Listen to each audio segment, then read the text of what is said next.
quiet seaside town, an evil laid to rest centuries ago, has risen. An abandoned fortress deep in the swamp holds a secret that could save the village or destroy it. Now, a band of adventurers sets out to dig up the wounds of the past and bring the light of day to the roots of ruin. This is Tabletop Gold.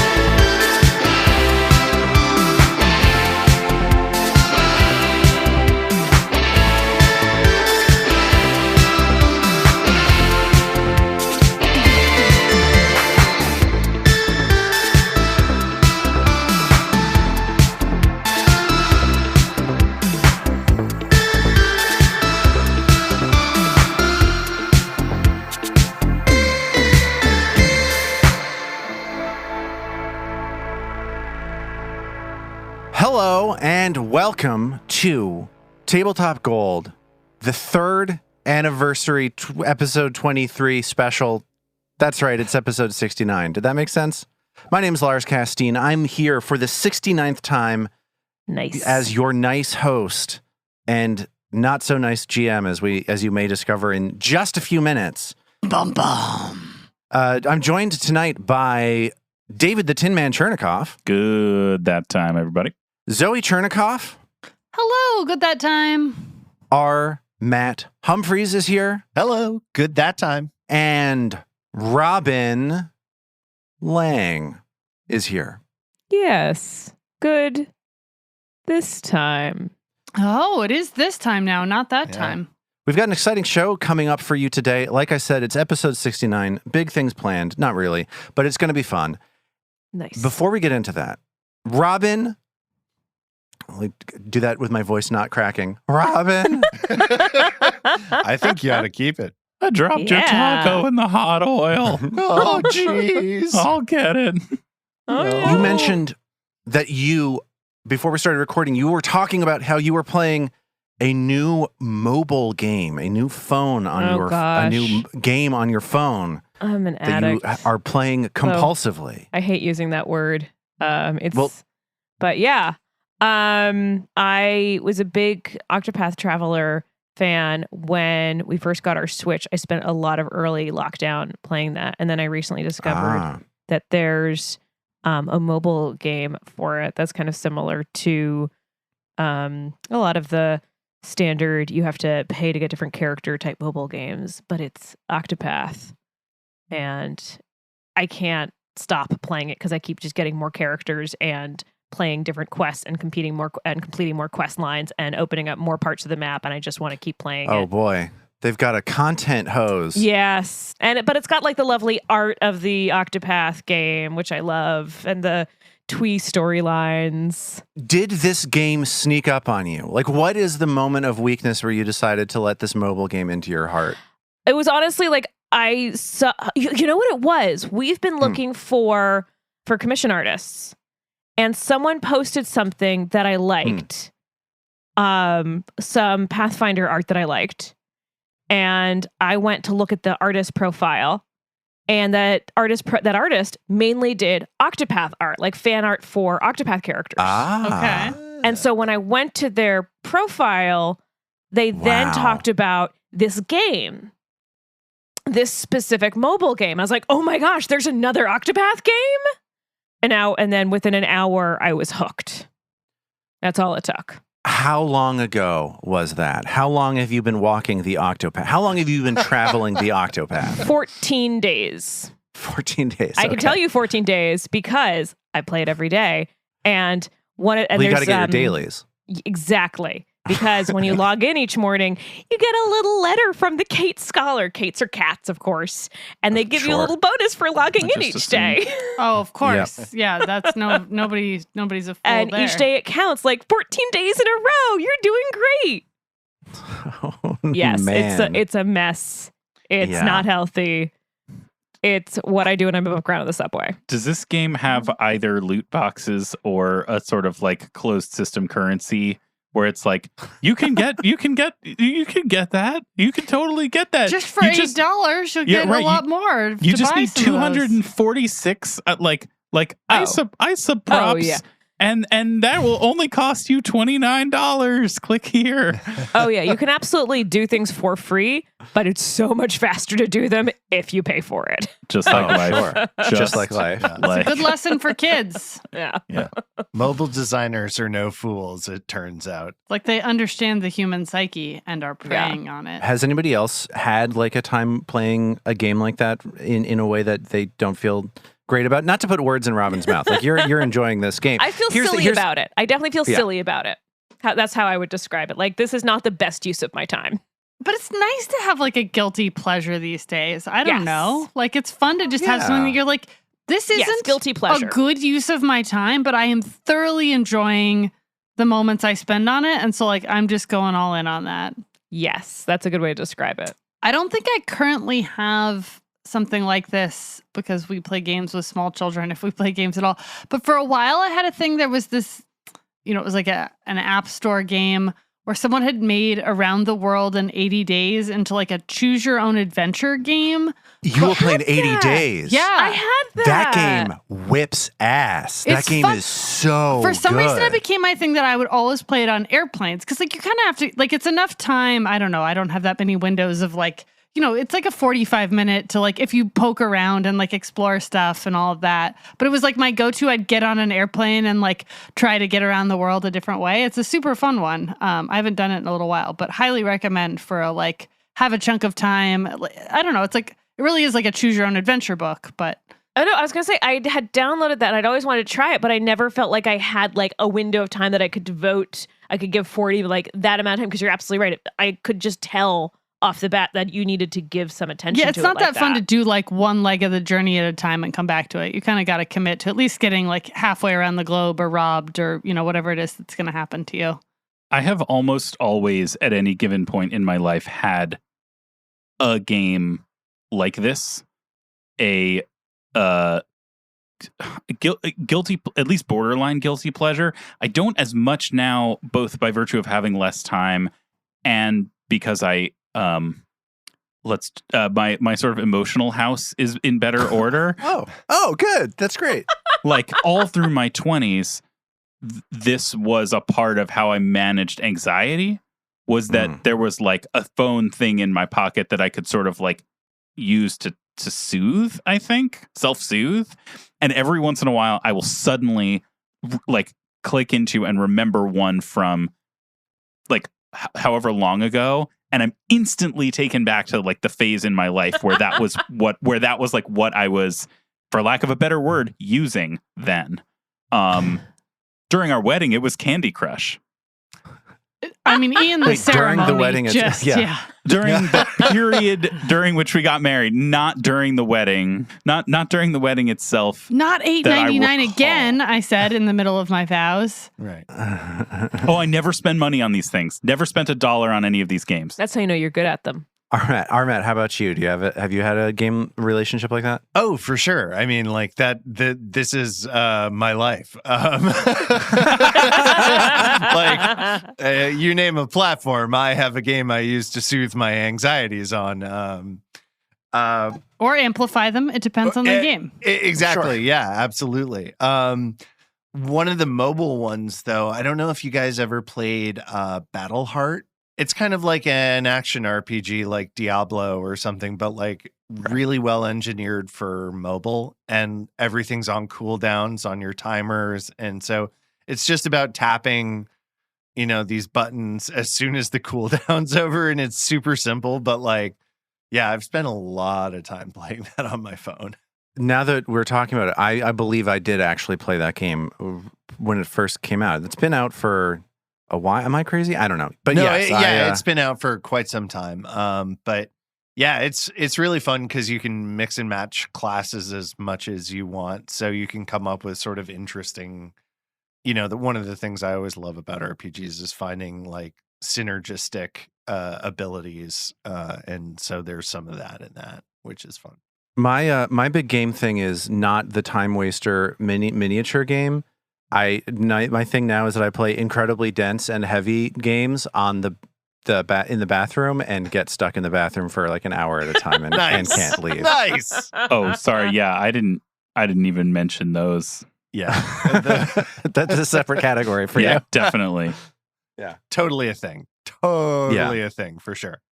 Well, love talking about games, Where we play them, how we play them. Yeah. the various needs that they fill in our lives. The health problems they can cause. Yeah. My pelvic floor is probably being worked over heartily by Xenoblade Chronicles, which I'm playing right now. Oof. I'm going to go into the doctor and they'll be like, Xenoblade? And I'll be like, you got it. And I thought you were going to be playing the highly popular Kegel Blaster 2, Return to Kegel Town. Return to Kegeltown. Yeah, exactly. It's the sequel. Well, yeah, Yes. it's two. Kegel Blaster 1, Kegel Town. Right. Way obviously. down Exactly, yeah. Kegel Town. Way down under the. Forget it, Jake. It's Kegel Town. Okay. Moving on. God. I want to That thank was everybody. a joke for me. No, it was a joke. It was a joke. It was a joke Sister, for my we all mother. loved It it. My was for sister, me. my We all daughter, loved my it. sister, my daughter. I want to take a moment to thank everyone who's left a review of Tabletop Gold, Kegeltop Gold at their podcast app of choice. Uh oh. Well, now it's all staying in. Oh, boy. Man, we gotta start listening to Goop, get some yoni eggs. What can we sell a yoni egg for in town if we find one? Oh, probably like 5 gold, 5 depending gold, on yeah. what the modifier is on it. If it's Yeah, a plus that's- 1, Yeah. Yeah, is it jade? Is it marble? What's it made out of? yeah, what precious material is it made out of? Is There's it so minor? much. Is it lesser? Yes. Is it moderate? A moderate yoni egg? Okay. I want to thank Steven, who left a review for us on iTunes, on Apple Podcasts. And I love this review so much. The review is called Tabletop Swold. And Steven says, I only listen when I work out, and the gang is so engaging that I'm able to tune out the exercise. I also find that I'm working out more often and longer than I normally would. At the suggestion from the Discord, I've added in 1 push-up for every round of Inspire Courage that Trill gives the party. Inspire I love upper that. body strength. Yeah.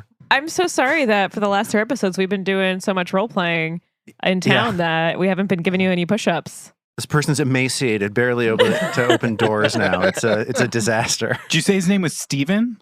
Yes. Steven, it's like we're your hero point cards. It's a reverse hero point card Yeah, situation. like we're affecting his workout. You know? I love this. Are you this- sure it's- we're not his ballast point cards?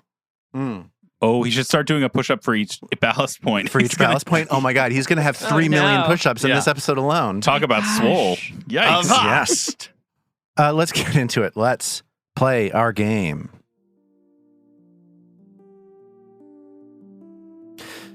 After following a trail of clues to find one of Otari's most beloved artifacts, a sword known as the Cooperative Blade, you find yourselves in a small, damp cavern tucked into a hillside an hour's walk away from town. This place, known by locals as the Smuggler's Refuge, contains not only the blade you were searching for, but also Carmen Rajani, the town's failed blacksmith and descendant of the sword's original owner. This thief is currently focused on Vadim, whose arms he has restrained, and towards whose neck he is currently swinging the cooperative blade, in an effort to sever the connection between his head and the rest of his body. Classic sword strike objective right there. This is episode 69, as we mentioned before. Very nice. That means that we're in use it or lose it territory with hero points. Ooh. Ooh, so you like I said, So use there's it. there's no other explanation. Or- Right. You got 2 choices. Lose it. Here's the situation in the room right now.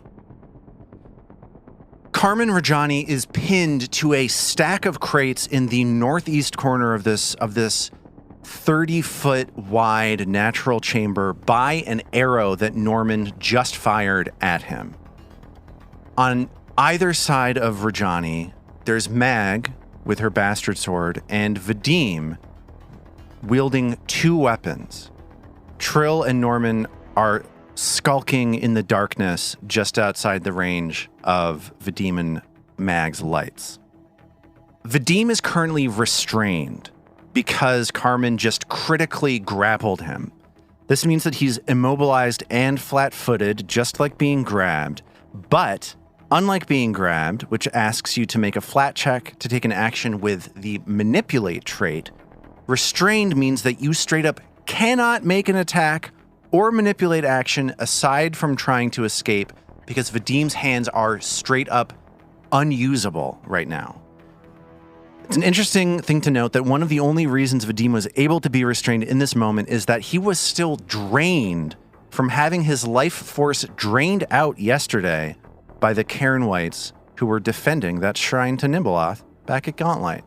That's the only reason he was too weak to bust out of Carmen Rajani's grapple. It was pretty disappointing. What fun. Yeah. I mean, this is the thing I absolutely love in this game, how like all of these little modifiers mean something. Everything matters. No, totally. It was like, the doom of Damocles, that sword, the drained sword hanging over my head. When's it going to drop? Yes. Well, it seems like it's going to be dropping right now. As Rajani has his sword way up in the air as he's holding on to Vadim with his other hand, and he looks at Vadim and he just whispers, "This is it," and makes a demoralized check against Vadim. Oh. So he's really trying to knock my stats down for a crit. For here. real, this is getting pointed. Yeah. This is a 23 versus Vadim's will DC. Well, my will DC is a 22, so I think that will succeed. Even with the Inspire Courage boosting your will by 1. So your will right now is actually 23. Tie goes to me. So he whispers this to Vadim, and Vadim becomes frightened 1. Oh. And it is at that moment that Carmen Rajani sneers and brings the longsword, the cooperative blade, down on Vadim. That is a 20 on the die. Oh. Ooh. You gotta draw. Nice. Ooh. So here's a crit card for slashing. This is called Long Gash. Fuck off. Normal damage. It sucks. Love it when it comes It's not back. that fun when that So happens. it's a regular crit card. The target takes 1d4 persistent bleed damage. You better Poor believe. Vadim is always bleeding.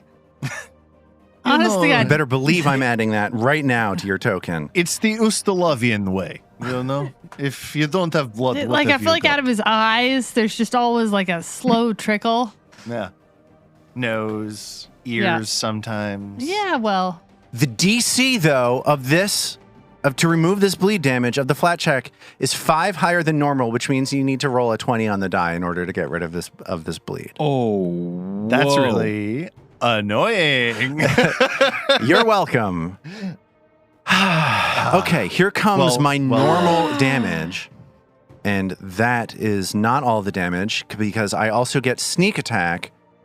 So here's the deal. All of this damage all together is 34 points of damage. That would have been 68 points of damage had I not been brutally, for the first time in this campaign, ripped off by this critical hit deck. So Lars, he gets sneak Yes. attack damage even with a martial weapon that does not have finesse, like a Monsters don't care about that. Monsters just deal extra a damage to man, flat-footed Lars. creatures. That's cool. he's a man. That's it. That's the end of round 1. It's now round 2.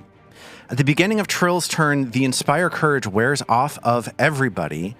So what will Trill do as she sees Vadim get sliced into by this sneering charlatan? Vadim! Trill's going to do Inspire Courage again. So let's try Lingering Comp again. And that Lingering Comp did not work again yet. It was a 16. So one more round of Inspire Courage. Okay, so 1 round of Inspire Courage for everyone. Thank you, Trill. I'm going to move closer then. So she's got a better angle to set up for next time. And for Trill's final action, she is going to, on her lute, get ready to strum a couple chords to support Miss Skullcrusher on an attack. Well, speaking of Miss Skullcrusher, Mag sees Trill walk closer to this campfire. She sees Trill prepare to aid her, and it's now her turn. Is there such thing as an action I could take to free Vadim? And or would he be freed from restraint if I successfully clobber this dude? You could attempt to shove him and get him away from Vadim, but there's no path. Like, you're stuck in this corner. There's no way to shove him. Also, he's attached to the wall by an arrow, I believe. Also, this guy's not going anywhere. All right, so he's attached to the wall by an arrow. Could I pull on Vadim to pull Vadim out of his grasp, given that he is pinned in place? Yeah, so I'll essentially treat that as a shove on Vadim. And if the shove is I could shove Vadim out of the way and out of... And break the grab, and then you would be able to get into Vadim's spot for one action. Will the shove... would a shove be subject to a multiple attack penalty? Yes. Even though... But not I if don't you use want assurance. it to be. Yeah, I guess I could use assurance, but assurance always fails. There's no point to it. All right, the first thing Mag is going to do is hit Carmen Rajani with a sword as hard as she can. Trill is aiding, correct? Wow. Yeah. Trill is not rolling well today. That was a 17. Trill's performance neither helps nor hinders Mag. All right, so that is just going to be a standard attack for Miss Skullcrusher. It's a 26 to hit. And that hits. All right, so what that looks like is Mag steps forward with like one leg into the space between Carmen, where he's pinned to the wall, and Vadim, where he's pinned to Carmen, and sweeps the sword down toward Carmen's shoulder, where it's holding on to Vadim, and that is 27 damage. Oh. Yeah, that's Carmen winces as he turns his head towards Mag, maintaining his grasp on Vadim. Mag will then pivot to trying to shove Vadim out of the way. So she's planted one foot between them to swing the sword, and now she turns and shoves Vadim back in the opposite direction. And I'm going to go ahead and try using assurance, because either it will work and I'll be happy, or it won't work and I can continue this bit and I will be happy. So your assurance is equal to 10 plus your proficiency, which is going to be 4 because you're an expert in athletics, plus your level 5. That's going to be 19. All right. So does a 19 success hit your fortitude DC? Well, as it turns out, because I am drained 2, frightened 1, my fortitude is currently, I believe, 9. Oh! Hey. Plus 10 is 19. Tie goes to the roller, baby! Wait. Yeah. Awesome. Thank you. So Mag is able to, without even trying, shove Vadim out of the way. Carmen Rajani grasps at the air, trying to hang on to Vadim, but the arrow pinning him to the crates keeps him from pursuing him in any way. Woo! And it turns out assurance in athletics is really cool, and everybody should take it.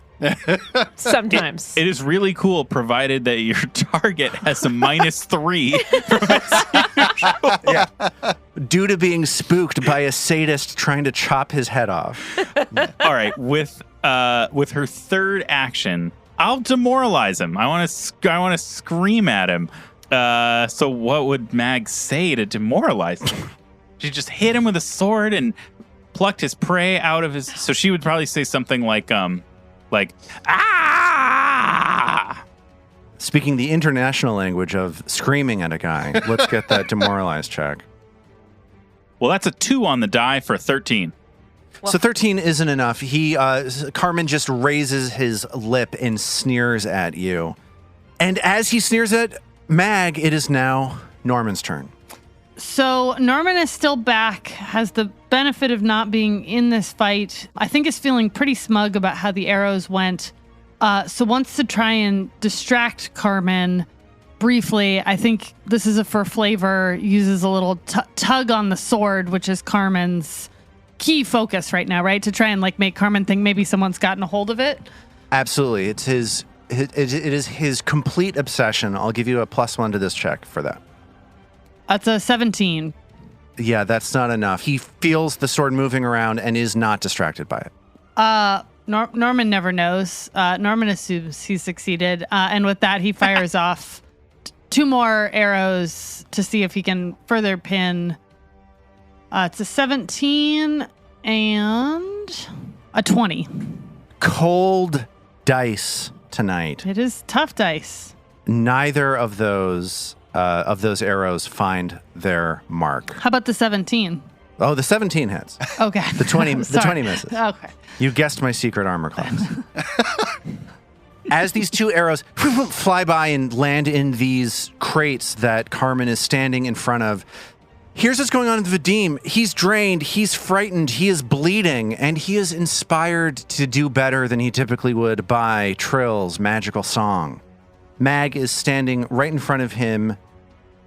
Carmen Rajani standing right in front of her. What is Vadim going to do? So Vadim is going to start things off by laying on hands on himself, which will add 18 hit points to his health.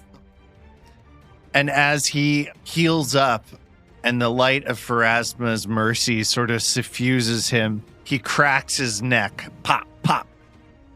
Looks at Carmen Rajani and like trying to shake off the like intimidation he just got by this sort of unprecedentedly furious attack by Rajani.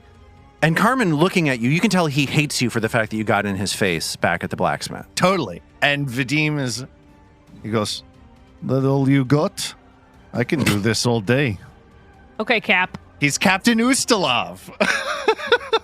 Then he will stride to pin Rajani back in and make an attack with vigilance, which is a 20 on the die for a critical attack. You gotta draw. Nice. What goes around comes around. Yeah, this combat is like It's nuts. Vadim and Bonkers. Carmen throwing haymakers Everyone at else each other. just I love back it. in preschool falling on the ground. Yeah, exactly. Nap time. So are you doing a slashing or piercing damage with this? I think this would be slashing. He'd be like looking to do a sort of, big flourish of an attack since this is one of attack of the round. Okay, so this crit card that you just drew, showing that the gods of randomness are not on my side, is called Hack and Slash. Triple damage. The target is flat-footed What until the the end of its hell? next Oh, turn. that's handy. I love it. I love it. I love it. I love it. Did we get this one when we were fighting on like the 3rd level or something, and that's the one that destroyed that? Yeah. We like probably. vaporized The a big minotaur bad? with it or something. No, you killed my boss. Like I the can't believe boss you of don't the- even remember. Of the library. How dare It was- you. oh, they were very important to us. It was like the big boss of the library that Lars thought was going to destroy, was going to like do a total party kill. Oh, yeah. Well, that's sort of middle of the road damage. I got 12, which would be 36. 36 points of damage. This is just so Vadim stares this guy down, lets out this dismissive one-liner, and then just brutalizes him with a slash of the most beautiful sword this dude has ever seen in his life. It's a beautiful weapon. It's a beautiful weapon, Vigilance, the Eldori dueling sword, and he slumps down onto this pile of crates. The arrow pinning him to the wall, or pinning him to the pile, sort of pulling his armor up in an uncomfortable way up over his shoulders. And, Do you even sword skill, bro? and he can't even react to how irritating he finds that. Just paralyzed with irritation. He's paralyzed with irritation, and he just looks at you and says, "Okay, fine. I give up." And he's sort of lying back against this pile of crates, breathing heavily as Vadim stands over him, bleeding an impossibly small amount for an impossibly long time. So we're just going to imagine over the next chunk of time, Vadim is maybe attempting to and failing to stanch the bleeding on this small gash cut into him. Oh no, you really got me good though. The team continues to be just a total brat to this dude. Yeah. Jerk. The sword is mine.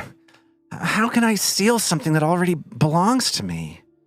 It belonged to Volver, Johnny, and I'm her only surviving descendant. The mayor says the sword belongs to his family just because a pack of kobolds had it for a while and his ancestor snatched it from them. And he's sort of just talking to himself at this point with his right hand sort of idly stroking the blade of this sword. He says, "Osif says an heirloom is an heirloom, and he's right, but it's my heirloom. I tried to buy it off of him, and every time I saved enough coin, he raised the price, 50 gold, 100 gold, then 200. Then he said it wasn't for sale. It belongs to the Rajani family. It belongs to me. I had no choice but to take it. So, can't you just let me keep this thing?"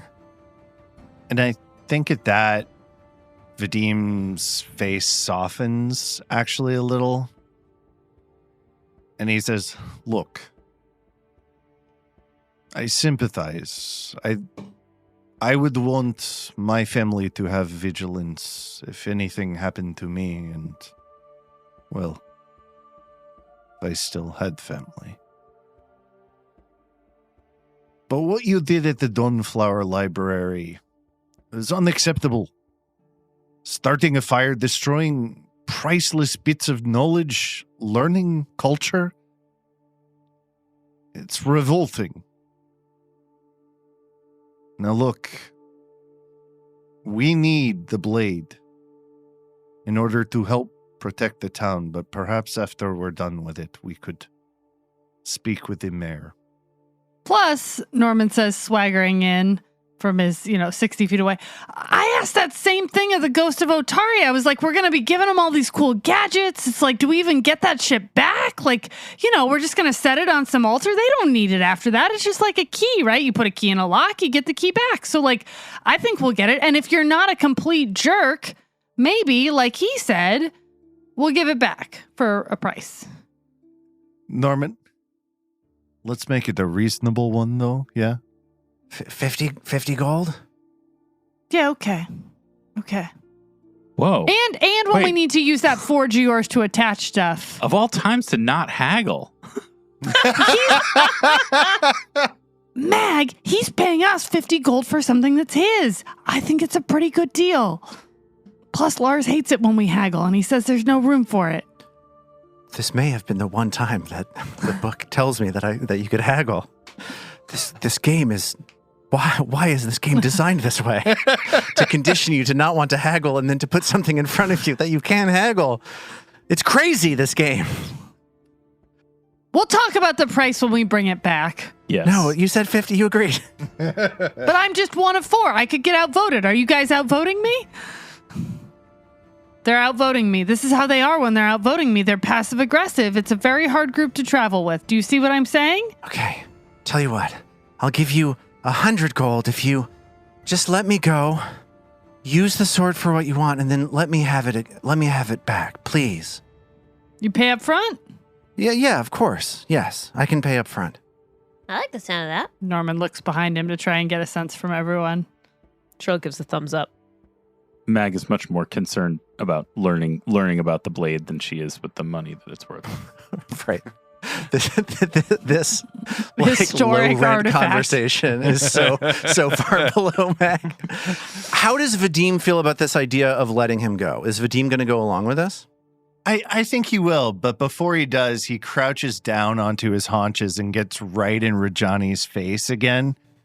And he flinches and he turns away from you. Like this is bringing back a memory for him. Yeah. And Vadim will stick one of his fingers in one of Rajani's wounds and just poke a little bit and say, let this be a lesson about getting in people's faces. Mean. What? He was an asshole. Okay, That was from Robin, not from Trill. Oh, gotcha. Sorry. Trill's fine with it. Okay, cool. Wait a minute. That's not the way that usually goes. I mean, he's not doing like serious damage. He's just like driving. It's a man home who the knows point. what a low-grade persistent bleed feels like and how to make it hurt just a little bit more. Slightly He's just more. passing on the joy of the pain, basically. Right. And underneath the hood of this conversation, every 6 seconds, Vadim is failing another flat check to stop this bleeding. Yeah. So he's getting a little lightheaded, frankly. You're right. I'm sorry. If you let me, what you're doing for me now, I don't deserve after what I did to you, and I'm not gonna come back. Maybe I'll head to Nidal. They say that Vol was from there. Some even say she was royalty, so maybe I can go back to my family's home and get the life that's due to me. No life is due to anyone, but you've got the deal. And he does the like predator clasping hands, Dylan, you son of a bitch, like, and helps lift him up to his feet.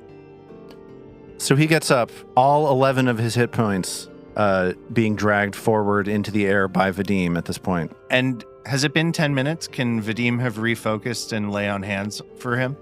Sure. Cool. Then Vadim will lay on hands for him.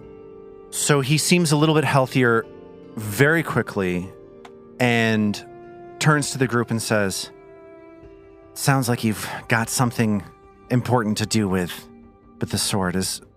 Maybe I just stay here until you're done with it. Don't get up to anything. Unless it's loot that you're keeping for us. On top of that 100 gold. Like, is there loot around here? Norman says, kicking at the crates to see if anything's been left. Good call, actually. Yeah, and as Norman picks through the crates, he finds a couple things here.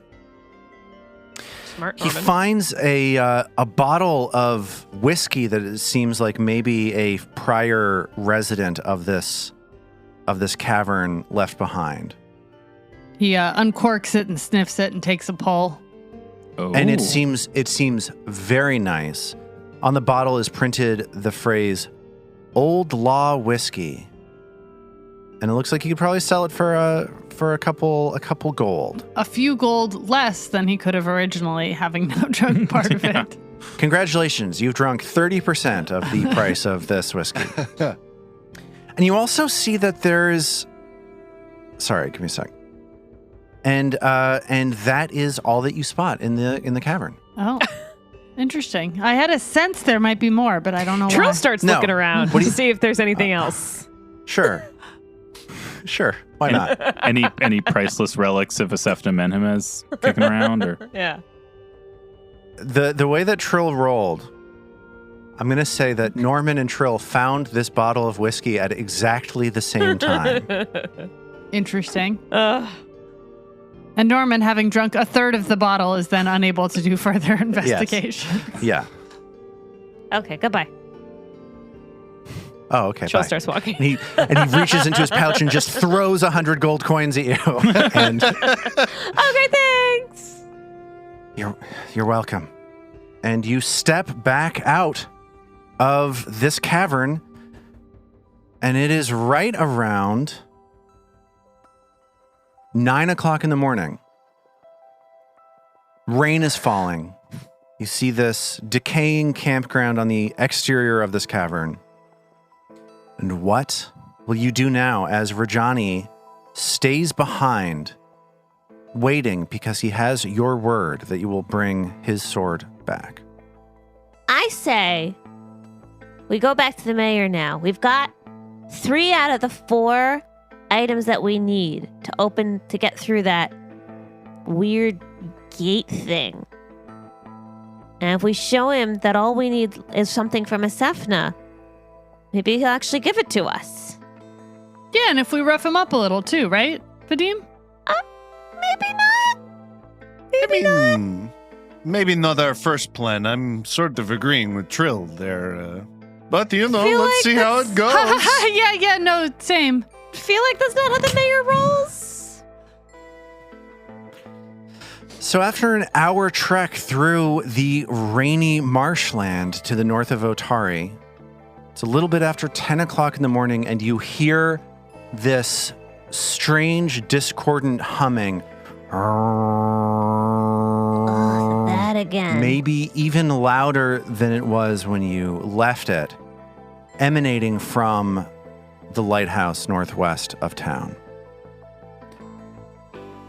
You pass by the giant's wheel, the enormous water wheel that powers the lumber mill, and find yourselves standing once more, second time in just as many days, in front of Menhemez Manor. Trick or treat. And Emnala Menhemez comes to the door once more. Oh, it's gotten quite loud, hasn't it? And she looks over towards the lighthouse. And she says, "Oh, it's you. Are you going to do anything about that?" We are. We have the best news, Norman says, smiling broadly. We have a plan. We have wonderful news. Can we come in? Please, of course, come in. And she welcomes you back into this parlor, and this time the children are gone, seemingly at school, and the only other person in the room is Osif. And Norman, without asking, makes himself comfortable on whatever the kind of fanciest seat is and crosses a foot over a knee and grasps his ankle, and he says, "We are on the road to success. We have got 75% of the things we need to keep this town safe. And what we need is just one last little thing if you want to keep your people happy and voting for you and re-electing you and not saying Nosif to Osif. And the good news is you can help us. You can be the linchpin."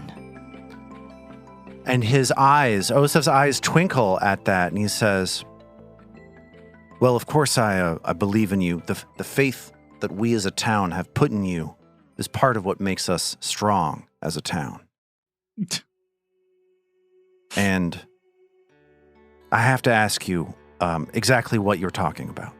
Well, You say you have 75% of what you need.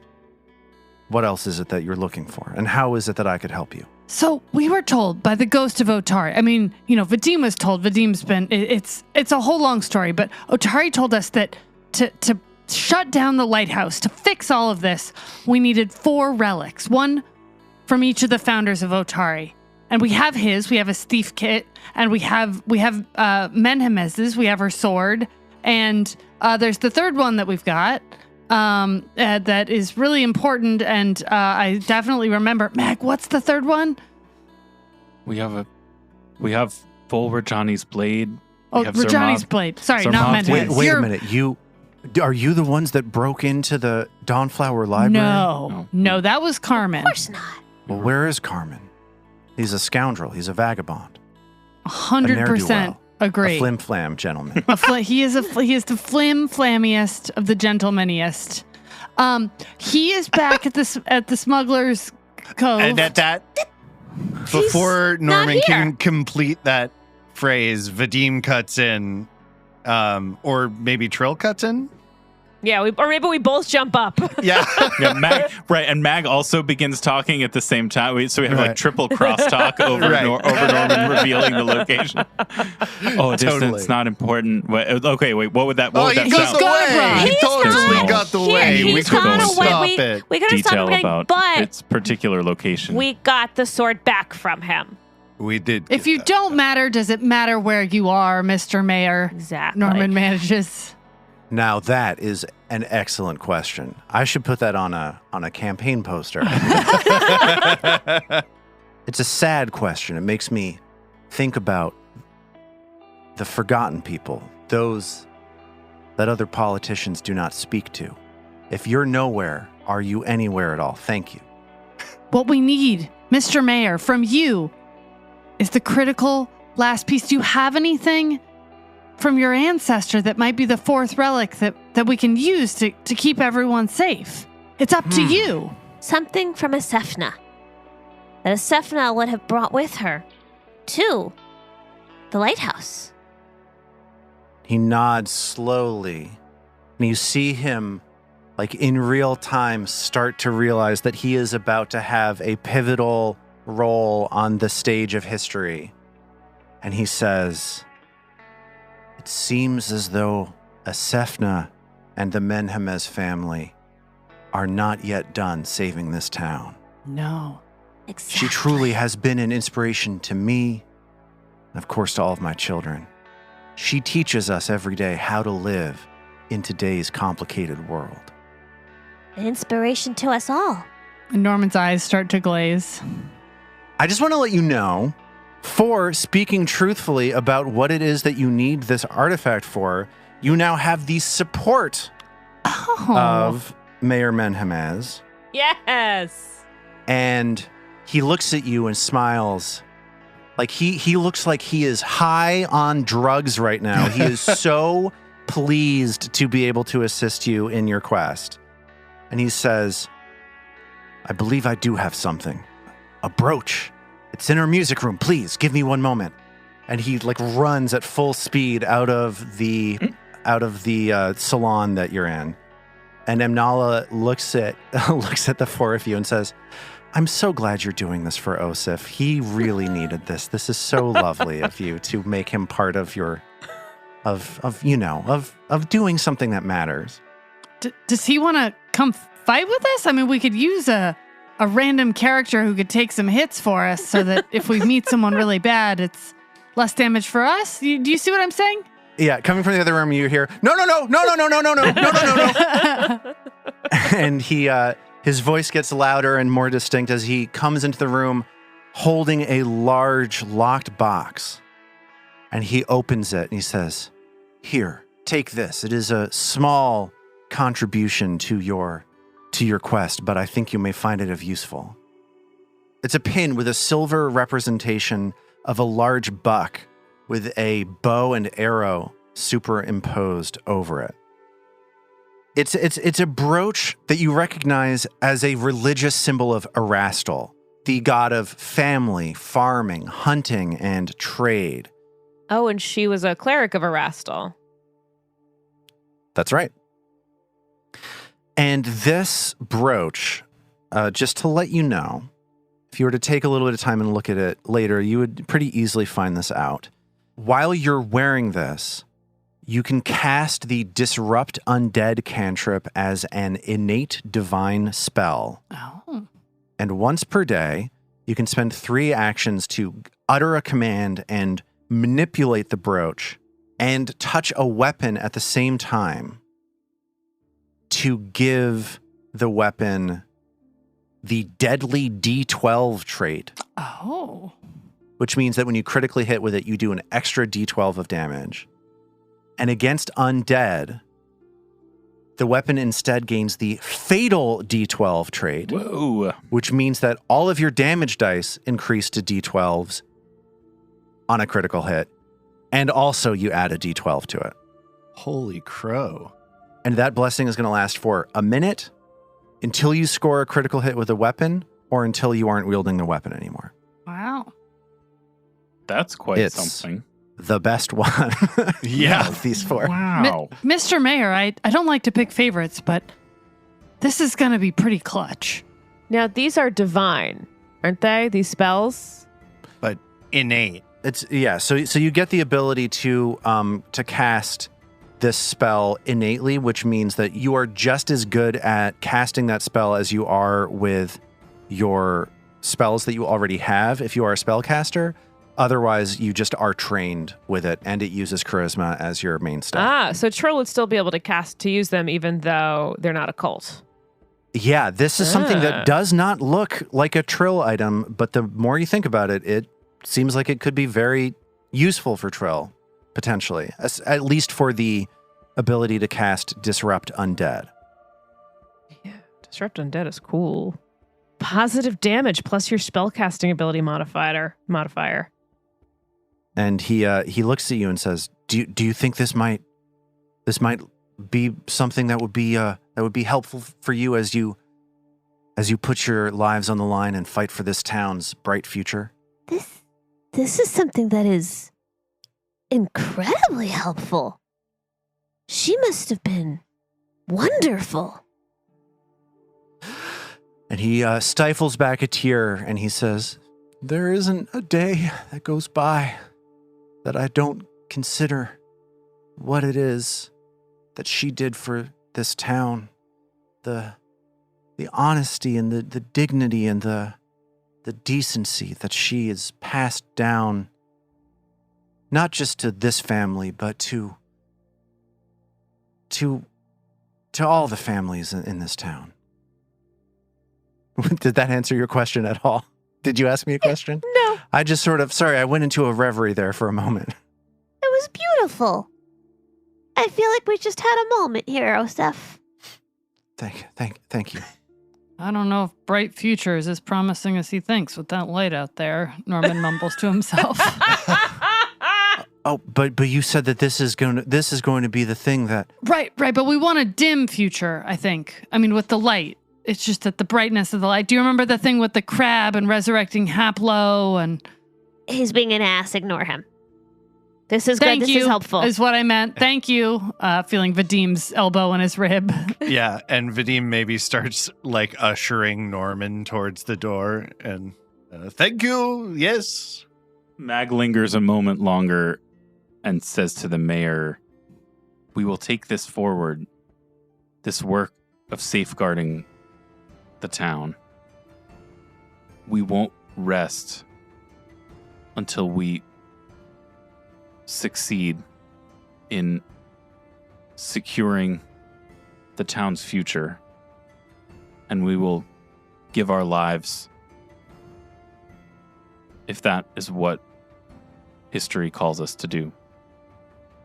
I should probably keep my eye on you. I feel like keep talking like that, you're gonna be angling for my job. And he laughs, sort of half nervously, and claps his hand on Mag's back and says, "Go, do what you must do to protect us."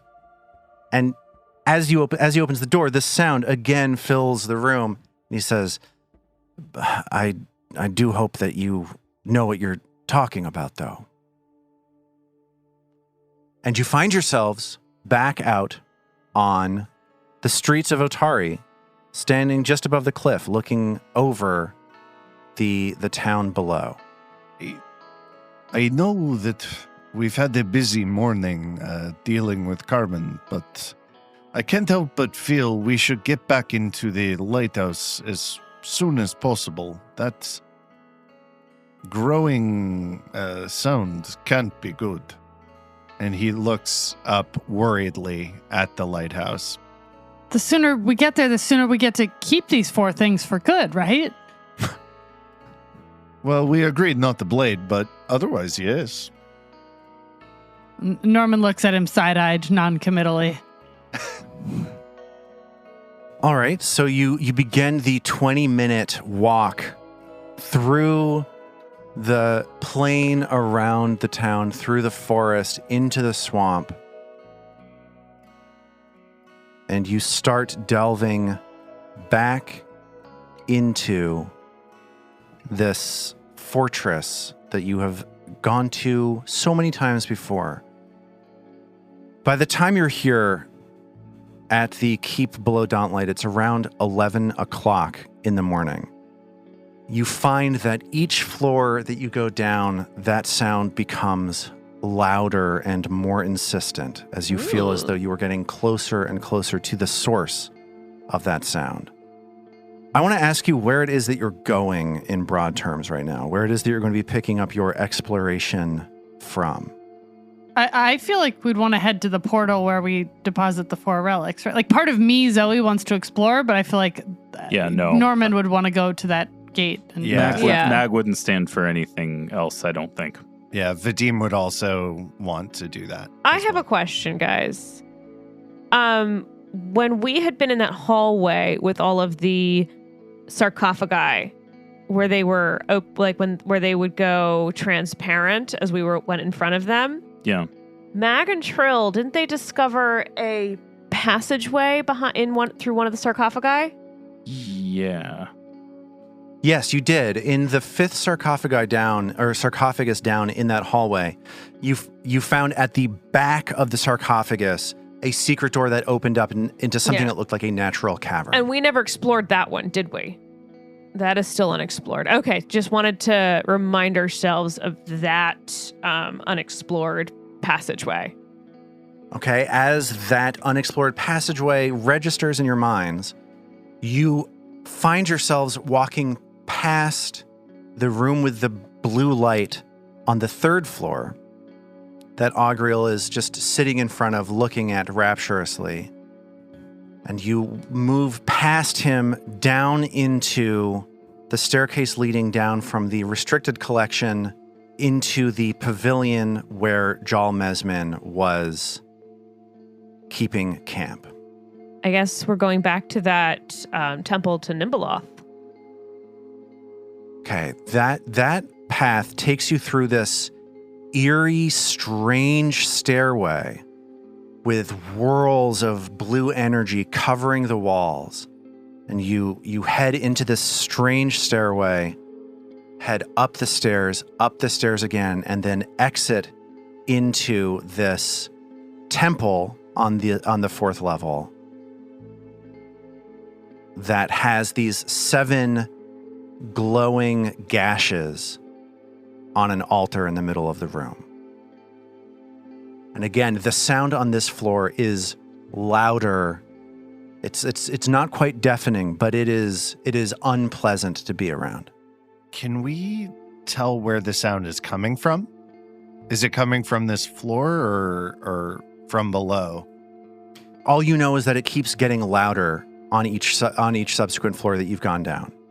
So in this temple, there's the altar, and then you can look down this long 100-foot hallway to this shimmering... It's like a curtain blue light thing at the other end, which at least on first looks, I think struck us as the place where we would need to take these relics, right? Like, because we put the infiltrator's tools on it and it flickered, right? Yeah, Trill noticed when she was hanging above from that light, or from the eye above, that when we touched it, the light down at the other end, that curtainy light flickered and responded to touching that altar. So we put them here, but then the effect that we observe is all the way down the hallway to the south. I think so. Well, maybe we... Certainly worth a shot. Maybe we try one at a time. And I think while everyone's been hashing this out, Norman just has his hand above the light, just kind of like weaving his fingers in and out, mesmerized. And I should say that as you're standing in this temple, you're all sort of lightly affected by this aura of despair that fills this strange shrine to this largely unknown ancient god. As you're standing in this room, if you look down the hallway, down to that curtain of energy that David was just describing, you occasionally see like a wisp of a ghost passing through the air, like screaming silently and then dissipating into the air once more. Trill reaches to the front of her little capelet that she wears and undoes the brooch, and gingerly, looking around, carefully takes the brooch and slowly brings it down onto the edge of the altar, looking back and forth between the altar and the blue curtain of light down at the end of the hallway to see what response there is as she does that. There's an immediate response. The moment this brooch touches the altar with these 7 gashes on it, there's a faint sort of shimmer at the other end of the hall as you see like this strange pattern of fluctuating ghostly energy twist, and it's almost like it's looking at you from across this long hallway from a brief moment, and then it returns to its undulating pattern once more.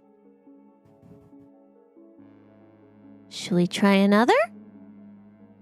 Mag will remove the cooperative blade from a sort of sheath scabbard strapped to her back. And she, as Trill did, gingerly, watchfully, but purposefully lowers it toward the surface of the altar until it rests atop, and she withdraws her hand. And a bigger reaction this time as this undulating pattern stops and pushes aggressively forward on this wall 100 feet away from you, and then slowly retreats back, and this bluish, whitish energy again continues twisting around in this wall. Hope this thing's friendly. Yeah. I'm kind of creeped out.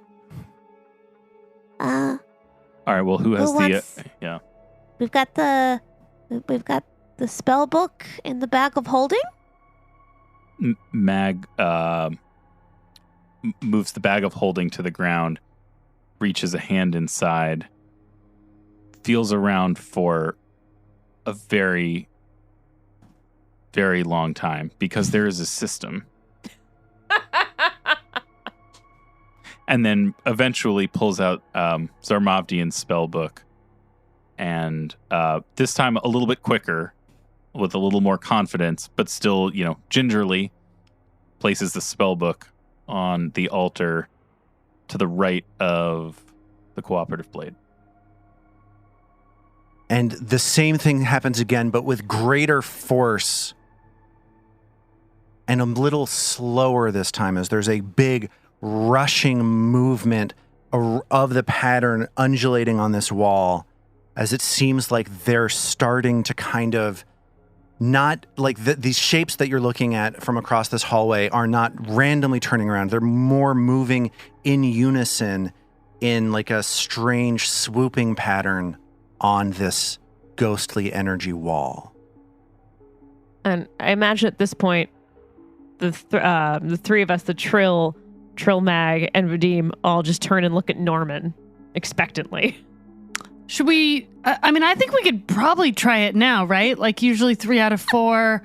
I know we think we might get these back, and he's like sort of fumbling with the thief's tools that Otari left behind on the island where he was. He's like, I know we think we might get them back, but I just hate the idea that such a good set of thieves' tools that like it might. Mag picks up Norman and puts Norman on the altar while holding the thieves' tool. And the whole time he's sort of like fretting about it. He's like, I'm not sure that we're gonna get them back, and like we're gonna want to have something to remember this by, right? Like, shouldn't we just go try? And as soon as Norman is set on the altar, the wall pushes forward one last time, another interested, like sort of movement towards you. And then suddenly the wall dissipates, obliterates as hundreds of bluish white ghostly forms silently rush down the hallway like a flock of bats, rushing up towards you, circling around the altar, wind blowing all over the place as you see these faces silently screaming, looking these enormous white eyes at the 4 icons, these 4 artifacts that you've collected on the altar. And then there's just a sound of rushing, just like as all of the ghosts have rushed out of the room, leaving the wall completely taken apart at the far end of the hallway. and you just find yourselves looking into the darkness where previously there had been this light.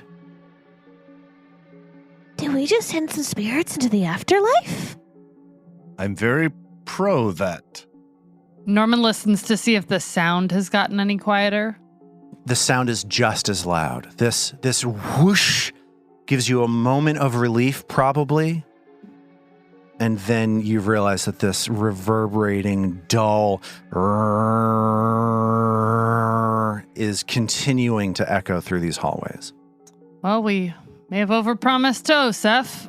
Should we go check it out? Well, I guess we could pick up everything off the altar. Yeah, let's go see what we just opened. Norman has never let the thief toolkit down. Yeah, Norman's just jumping off the altar. Yeah, he just hops off. Trill picks up the brooch. Yeah, exactly. Yeah, Mag would want Trill to have the brooch. Mag replaces the sword on her sheath, and Zarmavdian's spellbook in the bag of holding, and then begins to move south toward the area where this sort of enchantment appears to have just disappeared. Yeah, and you work your way down this hallway filled with these sarcophagi that still turn transparent as you walk by them, aside from the one with the secret door behind it. And if you get to the end of the hallway, you just find yourself looking down a broad 10-foot wide staircase that leads into the darkness below. Vadim walks up, looks down it, drops his blades into his hands, and says, "Well, let's go," and strides down the stairway. I guess we're following Vadim. Norman puts chompers over his shoulder and says, all right. And it's after you go about 20 feet down these stairs that you realize that the sound is fading away. The sound seems to be less loud as you approach the 5th floor of this area. Oh no, I don't know if we want to go to the 5th floor, guys. Well, it's certainly not so Mag stops partway down. Listen. We fixed it. I don't think that's how it works. Whatever it is at the root of that sound, it's now coming from above, not below. Well, we should go investigate back up then if we want to prevent another disaster like before. Oh man, this felt so dramatic. And Vadim will spin on his heel and start taking the stairs 2 at a time, trying to get back up. Mag shines the wayfinder down into the darkness for a brief moment, and then turns and follows Vadim. I think the main thing that Mag sees when she turns the wayfinder down into those steps is that everything on this 4th level has been like very well maintained, probably by some kind of magic, but also just like better built than everything else. And it seems like the level below you is not at all the sort of carefully observed architectural kind of marvel that this that the 4th floor is. Time for some diseases. As we go back up, Trill points out again the secret door, but also the other door in that in the Temple to Nimbaloth that we never went through. Mag would having now like moved into a new space and had the sound change, like as we're moving back north and as we're moving past these different doors that Robin is describing. Is there any change to the sound that we're hearing to indicate that we might be getting closer to or further away from its source? Like that would 100% be what Mag is most keyed into. Let me get a perception check for Mag, and you can do this out in public. Okay. So we didn't fix it. Interesting. Okay. That's a 4 on the die for a 13, and I'm going to hero point that. Use them or lose them, right? And I have 3. Yeah. You can only use one. All per right. thing. The reroll is a 15 for 24. Okay, so if Mag walks attentively by those two doors that Robin just mentioned, the secret door leading out of that sarcophagus, and then the western door about 70 feet north of that leading to the west from the shrine of Nimbleoth itself, the sound definitely seems louder from the secret door that the sarcophagus faces into. All right. So then as Mag moves north back toward the shrine and hears the sound once again dissipating, she calls to the others. It sounds as though it's coming from this way.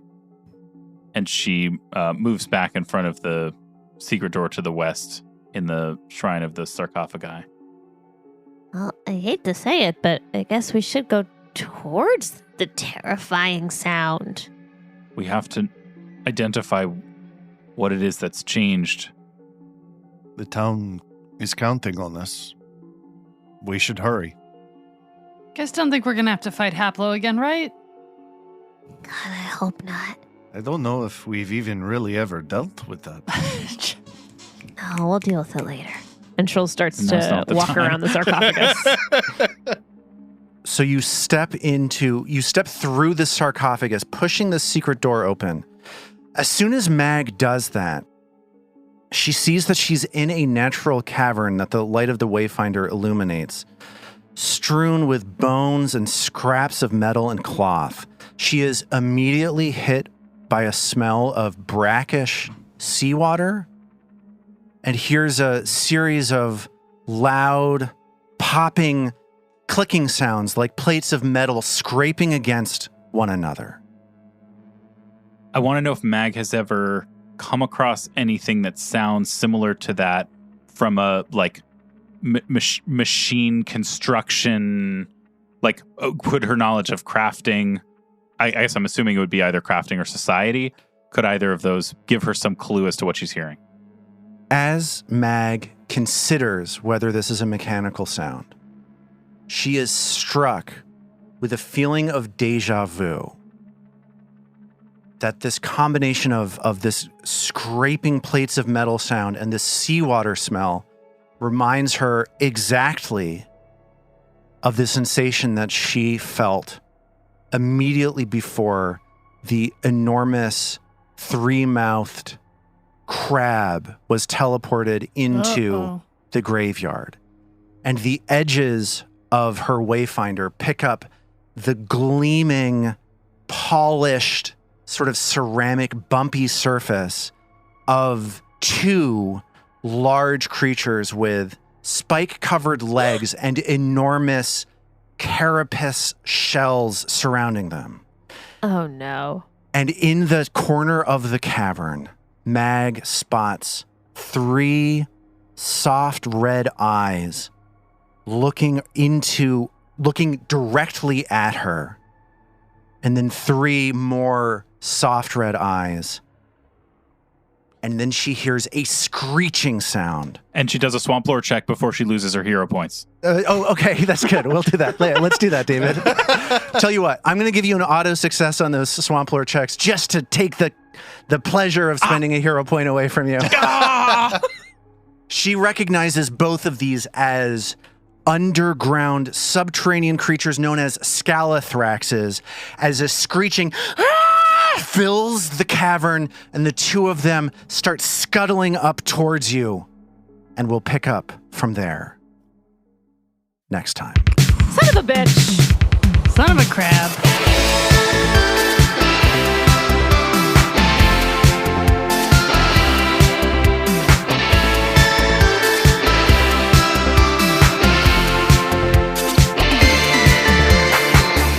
The Roots of Ruin is a Tabletop Gold production produced under the Paizo Incorporated Community Use Policy. The Roots of Ruin uses trademarks and/or copyrights owned by Paizo Inc., used under Paizo's Community Use Policy. We are expressly prohibited from charging you to use or access this content. Paizo does not recognize, endorse, or sponsor this project in any way. Original characters and content are the property of Tabletop Gold. For more information about Paizo Inc. and Paizo products, visit paizo.com. We at Tabletop Gold would love to hear from you. Email us at letters@tabletopgold.com and find all our social links at tabletopgold.com.